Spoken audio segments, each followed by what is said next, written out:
9-10 مئی کو جو کچھ ہوا، ایک ادارے کے چیف پر اس دن حملہ کرنے کی سازش تھی۔ عالمی قوتوں کا جو مرکز فوکس تھا وہ اس طاقتور ادارے کو اس کے ذریعے تقسیم کر کے لاکھوں لوگ باہر نکالنا جو اس کا دعویٰ تھا، اور اس آڑ میں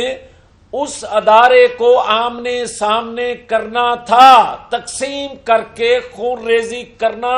مقصود تھا، تاکہ پاکستان کی اینٹ سے اینٹ بجا دی جائے۔ عالمی اسٹیبلشمنٹ کھل کر سامنے عمران کی حمایت میں آ رہی ہے، ملاقاتیں ہو رہی ہیں اور دباؤ ڈالا جا رہا ہے کہ اس کو رہا کیا جائے۔ 72 سالہ نوجوان نے جن کی ذہن سازی کی کہ ہم غلام ہیں، ہم کیا غلام ہیں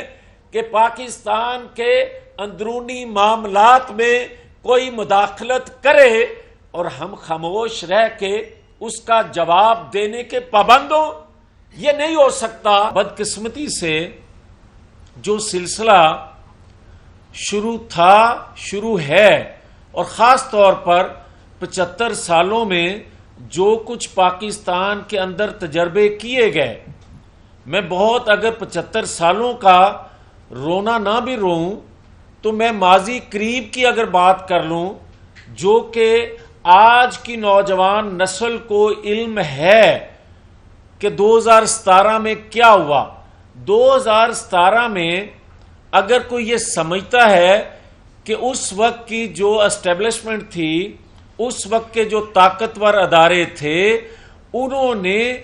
یہ عمرانی پروجیکٹ جو ہے وہ لانچ کیا تھا، تو میں آج یہ کہہ رہا ہوں یہ بات غلط ہے۔ جو عمرانی پروجیکٹ ہے یہ عالمی اسٹیبلشمنٹ اور بعض طاقتور حلقوں نے یہ عمرانی پروجیکٹ جو ہے وہ لانچ کیا تھا، اور پاکستان کے اندر اس وقت کے کچھ جرنیلوں اور پھر 2014 میں ایک پیج پہ آ کر تمام پاکستان کے اداروں میں بیٹھے اہم لوگوں نے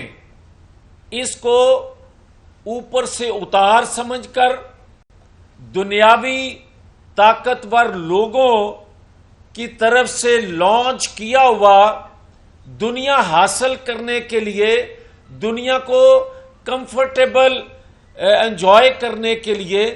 اس کو ثواب سمجھ کے اڈاپٹ کر لیا، اپنی گود لے لیا، اور اس گود لے کر اس عمرانی پروجیکٹ کو پروان چڑھاتے گئے، اور 2014 میں یہ عمرانی پروجیکٹ جو ہے اس نے بولنا شروع کیا ایک ادارے کے علاوہ تمام اداروں کے خلاف، تمام اداروں کو دھمکیاں دینا شروع کر دی۔ اور اس وقت جب اداروں میں بیٹھے لوگوں کو گالیاں دھمکیاں دی جا رہی تھی، تو ساتھ ساتھ پولیس وین سے ملزموں کو چھڑوایا جا رہا تھا، اداروں پر حملے شروع کر دیے گئے تھے۔ مگر اس وقت بھی اگر کسی ادارے کو ہمت نہیں تھی اس کو گرفتار کرنے کی، تو پیچھے عالمی اسٹیبلشمنٹ تھی، جس وجہ سے انہوں نے ہاتھ نہ ڈالا، اور وہ بڑھتے بڑھتے جب بہت آگے نکل گیا، تو میں یہاں منصفوں کا بھی ذکر کرتا جاؤں۔ 4.25 سال پاکستان کے منصفوں نے 4.25 سال میں جو کچھ اس نے کیا اس پہ نوٹس ایک بھی نہیں لیا اس عمرانی حکومت کے حوالے سے۔ مگر جو ہی یہ ہٹا حکومت سے، تو ان 16 ماہ میں منصفوں نے کوئی ایسا دن نہیں گیا جس میں لوور کورٹ سے لے کر اپر کورٹ تک اس کے روزانہ کی بنیاد پر درجنوں درخواستیں نہ لگی ہوں۔ اور آج پھر جو بات کی جا رہی ہے، جو میں اصل میں کہنا بھی چاہتا ہوں، بات سیدھی سی ہے کہ جب 16 ماہ میں یہ پرورش لینے والوں کو میر جعفر صادق کہتا تھا، دھمکیاں دیتا تھا، تو اس وقت بھی اگر ہاتھ نہ ڈالا جا سکا کہ زمان پارک میں تربیت یافتہ سرحد پار سے زمان پارک کے اندر اور باہر عام لوگوں کے روپ میں جو لوگ بیٹھے تھے، کیا انٹیلیجنس اداروں کو علم نہیں تھا؟ علم تھا، مگر گرفتار نہیں کر سکتے تھے۔ اس لیے نہیں کہ ریاستی ادارے کمزور تھے، اس لیے کہ ریاستی اداروں پر دباؤ تھا۔ اور پھر 9-10 مئی کو جو کچھ ہوا، لوگ کہتے ہیں پچھلی 16 ماہ کی حکومت میں اس وقت کے پرائم منسٹر نے 2 دفعہ کہا، اور آج نگران وزیر اعظم بھی یہ بات کہہ رہے ہیں کہ ایک ادارے کے چیف پر اس دن حملہ کرنے کی سازش تھی۔ میں یہ کہتا ہوں یہ بات پوری مکمل ٹھیک نہیں ہے، اس لیے کہ عالمی قوتوں کا جو مرکز فوکس تھا وہ اس طاقتور ادارے کو اس کے ذریعے تقسیم کر کے لاکھوں لوگ باہر نکالنا جو اس کا دعویٰ تھا، اور اس آڑ میں اس ادارے کو آمنے سامنے کرنا تھا، تقسیم کر کے خون ریزی کرنا مقصود تھا،